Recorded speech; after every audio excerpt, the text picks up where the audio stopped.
মধ্যরাতে সমন্বয়কদের উপর আবারও হামলা চালিয়েছেন ছাত্রলীগ। এতে কঠিনভাবে ক্ষিপ্ত হয়ে গেছেন সেনাপ্রধান। বিস্তারিত রয়েছে ভিডিওতে, সম্পূর্ণ দেখতে থাকুন।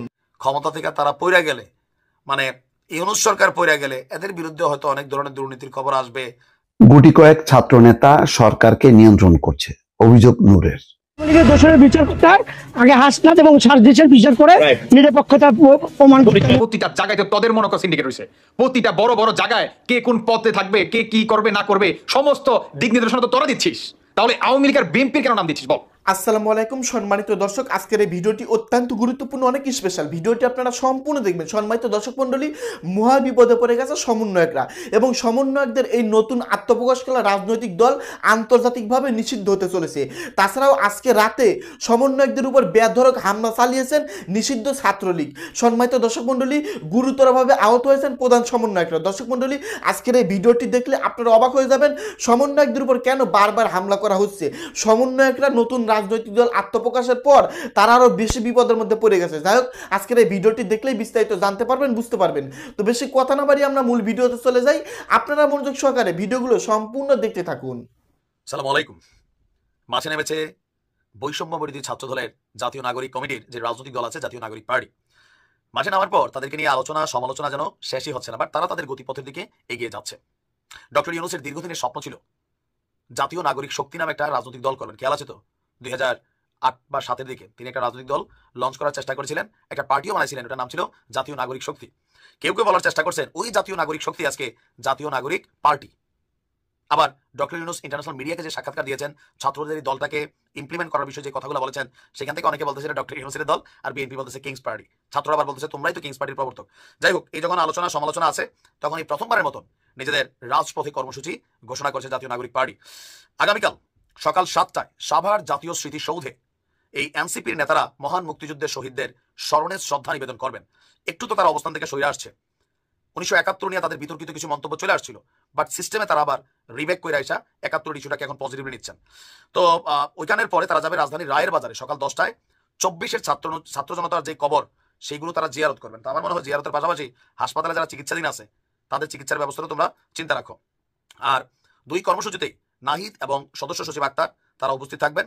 আর আত্মপ্রকাশ করা রাজনৈতিক দল জাতীয় নাগরিক পার্টির অলরেডি 217 সদস্যের আহ্বায়ক কমিটি অনুমোদন দেওয়া হয়েছে।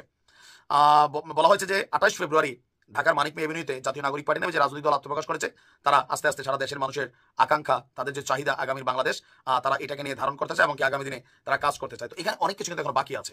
দলটির প্রথমত প্রতীক আমরা দেখি নাই, দ্বিতীয়ত নিবন্ধন এটা হয় নাই। আর এই মধ্যে তারা সারা বাংলাদেশে তাদের কমিটি সদস্য এটা বড় করতেছে, কালেকশন করতেছে। আর আগামী যে নির্বাচন, হাসনাদের কথা শুনছেন তো, যে সংসদের সামনে করছে সোজা সংসদে ঢোকার জন্য, মানে এদের টার্গেট ক্ষমতা। আর ক্ষমতার ব্যবহার অপব্যবহার অলরেডি তাদের মাধ্যমে হচ্ছে, যেগুলো নিয়ে মিডিয়া হালকা কথা বলছে।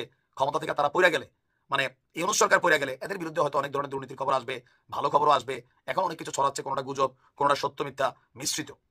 তো তাদের বক্তব্য যে আপনার তারা তাদের কমিটিগুলা খুব দ্রুত দিবেন, প্রত্যেকটা জেলা উপজেলা একদম লোকাল পর্যায়ে। আবার অনলাইনেও তাদের সদস্য সংগ্রহ কার্যক্রম চলছে। সবকিছু মিলিয়ে আগামী জাতীয় নির্বাচনে 330 আসনেই নিজেদের প্রার্থী দিয়া এককভাবে নির্বাচন করতে চায়, এটা হচ্ছে সার্জিসের বক্তব্য। বাট আমরা গণমাধ্যমের বরাতে শুনছি তারা বিএনপির সাথে নেগোসিয়েশন করছে, জামাতের সাথে করছে, দুই দল তাদের সাথে সুসম্পর্ক রাখছে, মানে কারা তাদেরকে জোটে নিবে।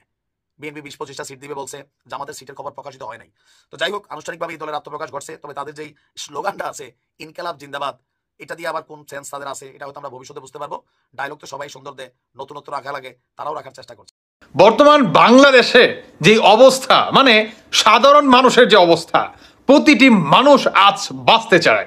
আপনার শেখ হাসিনার আমলে রমজান মাসে আপনার দ্রব্যমূল্যের দাম কি কম ছিল না বেশি ছিল? এই প্রসঙ্গে আমি কিছু বলবো না, সাধারণ মানুষের বক্তব্য শোনেন। একটা ছোট্ট একটা তরমুজের দাম 300 টাকা। জিজ্ঞেস করলাম কেজি হিসাবে, তরমুজ কেন কেজি হিসাবে খাবো? আর এই মুহূর্তে আমরা শেখ হাসিনারা মিস করতেছি, শেখ হাসিনা সেই রেসিপি মিস করতেছি। আমরা রেসিপি পাই না। কাঁঠালের বার্গার সিন্ডিকেট আপনার মতো আমার মতো লোকজনই করতেছে নাকি? উনি উপরে ফেরেস্তা করতেছে, আমরাই করতেছি। আগে সিন্ডিকেট হতেছি, এখন সিন্ডিকেট হতেছে। আপনি তরমুজ দেখেন, একটা ছোট্ট একটা তরমুজের দাম 300 টাকা।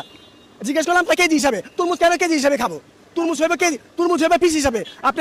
আপনি একটা ছোট্ট একটা তরমুজের দাম 300 টাকা, 70 টাকা কেজি পড়ে একটা তরমুজ। এটা কি সম্ভব? কি শুনছেন? পৃথিবীর কোনো দেশে নাই ভাই যে রমজান এই রহমতের একটা মাসের ভিতরে সবকিছুর দাম কি বিভিন্ন দেশে থেকে কমাই দেয়, আর আমাদের বাংলাদেশে আরো বৃদ্ধি করে দেয়। এই বৃদ্ধি কারা করতেছে? এই সরকারের আন্ডারে কারা বৈশা রয়েছে? শেখ হাসিনা বৈশা রয়েছে, আপনার বিএনপির খালেদা জিয়া বৈশা রয়েছে, কে বৈশা রয়েছে? কে বৈশা রয়েছে?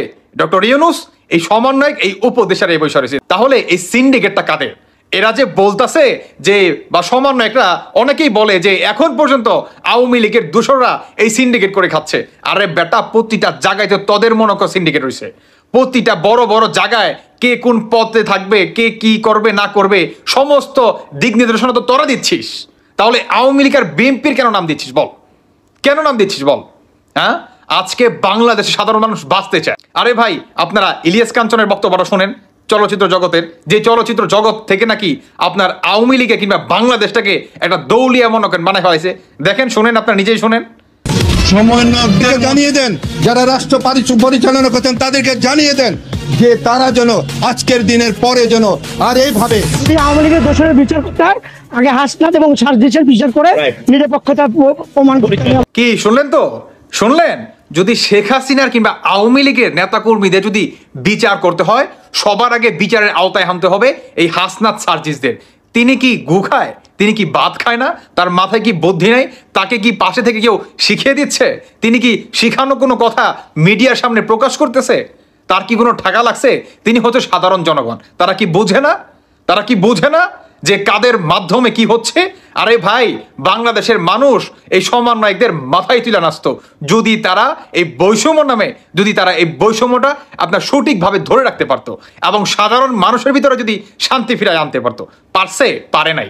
তারা সরকার গঠিত করতেছে, তাদের এখন লুপ লালসতা মনে করেন বেড়েই চলছে। এক একজনের মনে করেন ব্যাংক ব্যালেন্স একটাবার চেক করে আসেন, চেক করে আসেন। আগে তারা মনে করেন ইয়ে থাকতো, ম্যাচে থাকতো, ডিম দা ভাত খাইতো, আর এখন মার্সিডিসে মনে করেন ঘোরাফেরা করে। বুঝেন নাই এদের মনে করেন কত বড় হয়ে গেছে গা? আর এক একজন এখন মনে করেন 40,000 টাকা, 50,000 টাকা দামের মনে করেন এক একটা টি শার্ট আর মনে করেন জুতা মনে করেন পরে। বুঝতেছেন এরা কি পরিমাণ লুটপাট করছে? আমি আসলে বেশি কিছু বলতে চাই না, শুধু একটা জিনিসই দেখলাম যে এই বৈষম্য বিরোধী ছাত্র আন্দোলনকারীদের যে দলটা আছে, এই দলটাকে মানুষ কতটা ভালোবাসে, কিংবা এই দলটাকে মানুষ মানে কিভাবে নিচ্ছে, কিভাবে নিচ্ছে। এরা তো দল প্রকাশ করতেছে, সমস্যা নাই, এক একটা পদত্যাগ করতেছে না, দেখবেন উত্তম বদ্যম খাইবে সাধারণ মানুষের হাতে। যদি পিটনি না খাইছে তারপরে আমার কথা বললেন আপনারা। আমি আসলে আর বেশি কিছু বলতে চাই না। আমার উদ্দেশ্য ছিল যে সাধারণ মানুষ কি চায় বর্তমান, আর এই অন্তর্বর্তীকালে সরকার কি দিচ্ছে, কিংবা এরা যে সরকার গঠিত করতে চায়, নির্বাচন করতে চায়, কতটুকু আপনার সাকসেস হবে, এই বিষয়টা আপনাদের মাঝে একটু তুলে ধরলাম। কিংবা সাধারণ মানুষেরও এই বিষয়টা নিয়ে না দেখা দরকার যে আপনার এই অন্তর্বর্তীকালে সরকারের বা এই অধীনে ইলেকশনটা হতে যাচ্ছে, কিংবা তাদের যে দলটা আসতে যাচ্ছে, কিছু কিছু মানুষ মাথায় তুলে নাচতেছে যে ফাটায় হালাইবো, মাইরা হালাইবো, এরা করবো, সেটা করবো, বাংলাদেশকে উদ্ধার করে পালাইবো। তাদের উদ্দেশ্যে এই ভিডিওটা আমার মনে হয় যথেষ্ট হয়ে যাবে। যাই হোক, আমার যে মূল উদ্দেশ্য ছিল যে বাংলাদেশের মানুষ দেখুক যে আজ বাংলাদেশটাকে কোথায় নিয়ে যাচ্ছে এই সমন্বয়কারীরা। শুধু আমি একা বলি না, বাংলাদেশের প্রতিটি জনগণের মুখের কথা আজ একই কথা। গুটি কয়েক ছাত্রনেতা সরকারকে নিয়ন্ত্রণ করছে, অভিযোগ নূরের। খুবই গুরুতর অভিযোগ। কেন এই অবস্থাটা? তাহলে যেই সন্দেহটা, যেই ধারণাটা তৈরি হচ্ছে বা বলা হচ্ছে যে তরুণ নেতাদের যেই দল, সেই দলের ব্যাপারে সরকারের একটা সহযোগিতা আছে, সরকারের একটা আনুকূল্য আছে। নুরুল হক নূর কিন্তু সেই অভিযোগটাই করলেন। এখানে খবরে বলা হচ্ছে গণঅভ্যুত্থানকে কেন্দ্র করে যে ঐক্য তৈরি হয়েছিল, আজ তাতে ফাটল সৃষ্টি হয়েছে মন্তব্য করেছেন গণ অধিকার পরিষদের সভাপতি নুরুল হক নূর। অর্থাৎ গণঅভ্যুত্থানকে কেন্দ্র করে যে ঐক্য, জাতীয় ঐক্য, যে সব দল মিলে একটা সরকার গঠন করা হয়েছে, অন্তর্বর্তী সরকার, সেই অন্তর্বর্তী সরকার যদি কোনো দলকে বা কোনো ব্যক্তি গোষ্ঠীকে যদি সাপোর্ট করে, তাহলে বাকিরা ক্ষুব্ধ হবে, বাকিরা হতাশ হবে। সে কথাটাই নুরুল হক নূর বলছেন। শনিবার বিকালে গণ অধিকার পরিষদের কেন্দ্রীয় কার্যালয়ে এক সংবাদ সম্মেলনে তিনি এই মন্তব্য করেন। এ সময় গুটি কয়েক ছাত্র নেতা সরকারকে নিয়ন্ত্রণ ও মন্ত্রণালয়ের কাজে অযাচিত হস্তক্ষেপ করছে বলে অভিযোগ তোলেন তিনি। পাশাপাশি উপদেষ্টা পরিষদ থেকে দল গঠনে কাজ না করে দুই ছাত্র উপদেষ্টাকে পদত্যাগের আহ্বান জানান ডাকসুর সাবেক ভিপি। দর্শক, এটা কিন্তু শুধু নুরুল হক নূরের না, একই কথা কিন্তু মির্জা ফখরুল ইসলাম আলমগীর সহ বিএনপির একাধিক নেতা বলেছেন যে সরকারে বসে দল গঠনের যে কাজ চলছে এটা মেনে নেওয়া হবে না। এবং নিশ্চয়ই দেখেছেন যে মানিক মিয়া অ্যাভিনিউতে নতুন রাজনৈতিক দলের আত্মপ্রকাশ হয়েছে, সেটাকে তারা অভিনন্দন জানিয়েছে, স্বাগত জানিয়েছে।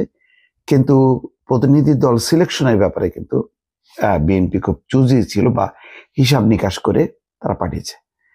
বিএনপির সিনিয়র কোনো নেতা যাননি, মহাসচিব যাননি, গেছেন সিনিয়র যুগ্ম মহাসচিব রুহুল কবির রিজভী এবং অ্যানি, দুইজন তুলনামূলকভাবে একটু তরুণ, সেই বিবেচনায় হয়তো রিজভী এবং অ্যানিকে পাঠিয়েছে। তার মানে ওই দলকে তারা মুখে ঠিকই অভিনন্দন জানাচ্ছে, কিন্তু ভেতরে ভেতরে কিন্তু একটা রিজার্ভেশন ডেভেলপ করেছে। এবং ডেভেলপ করার কারণ হলো যে এখনো দুইজন ছাত্র প্রতিনিধি উপদেষ্টা হিসেবে আছে, ফলে তারা যে নতুন দলের সঙ্গে নেই এটা কিন্তু তাদের কাছে বিশ্বাসযোগ্য না।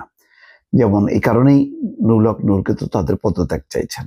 বিএনপি হয়তো এখনো দাবি করেনি, বিএনপি বিষয়টি ইগনোর করছে, কিন্তু বক্তৃতায় কিন্তু তারা পরিষ্কার করে সেটা বলছেন যে সরকারের থেকে ছাত্ররা দল গঠন করছে, সেটা অন্তর্বর্তী সরকারের নিরপেক্ষতার জন্য ভালো না। সে কথাটাই কিন্তু আজকে নুরুল হক নূর শুধু বলেননি, রীতিমতো পদত্যাগের আহ্বান জানিয়েছেন। নুরুল হক নূর বলছেন, নতুন দলের আত্মপ্রকাশ অনুষ্ঠানে যোগ দিতে জেলা প্রশাসকের মাধ্যমে সরকারি গাড়ি ব্যবহার করে ঢাকা এসেছে ছাত্র জনতা, যা কাম্য নয়। শফিকুল আলম অবশ্য বলেছে, পিরোজপুরের কথা বলেছে, সেখানে 5টা গাড়ি, সেটা জুলাই গণঅভ্যুত্থানের আহত নিহতদের পরিবারের পক্ষ থেকে চাপাচাপি করার কারণে রিকুইজিশন তারা করে দিয়েছে, কিন্তু তেল খরচ বা অন্য কোনো যাতায়াত খরচ তারা দেয়নি। পাশাপাশি জাতীয় নাগরিক পার্টি আত্মপ্রকাশ অনুষ্ঠানে শহীদ আবু সাইদের পরিবারকে আমন্ত্রণ না জানানোর সমালোচনা করেন তিনি। নূর জানান যে ছাত্রনেতারা সরকারে থাকায় সরকারের নানা কাজে বিলম্ব হচ্ছে, এজন্য 6 মাসের সরকারের কোনো উন্নতি নেই বলে দাবি করেন। এই সময় উপদেষ্টা পরিষদ পুনর্গঠন, শহীদ পরিবারগুলোকে পুনর্বাসন, গণহত্যার বিচার করে আওয়ামী লীগকে নিষিদ্ধ করা এবং জাতীয় ঐক্যমত্যের ভিত্তিতে রাষ্ট্র সংস্কার করে দ্রুত নির্বাচনের দাবি জানান তিনি। সাথে সাথে অন্যান্য দাবিগুলিও আসছে। যাই হোক, এখন সরকারের বিষয়টি পরিষ্কার করতে হবে আরো যে নতুন দলের সঙ্গে তাদের কোনো সম্পৃক্ততা নেই। সম্মানিত দর্শক মন্ডলী, আপনারা বিস্তারিত ভিডিওতে দেখতে পারলেন চাঞ্চল্যকর তথ্য। যাই হোক দর্শক, এই সম্পর্কে নতুন করে কিছুই বলতে চাই না। আপনারা ইতিমধ্যে দেশের বর্তমান পরিস্থিতি, রাজনৈতিক অবস্থা এবং বর্তমান দেশে কি চলতেছে, সমন্বয়করা কি কি কর্মকাণ্ড করতেছে, এই সমস্ত আপনারা সকলেই অনেকেই অবগত আছেন। তাই নতুন করে কিছু বলতে চাচ্ছেন, যদি আপনারা কিছু বলতে চান, আপনাদের মূল্যবান মতামত ভিডিওর কমেন্ট বক্সে অবশ্যই লিখে ঝটপট জানিয়ে দিবেন। সকলে ভালো থাকবেন, ধন্যবাদ।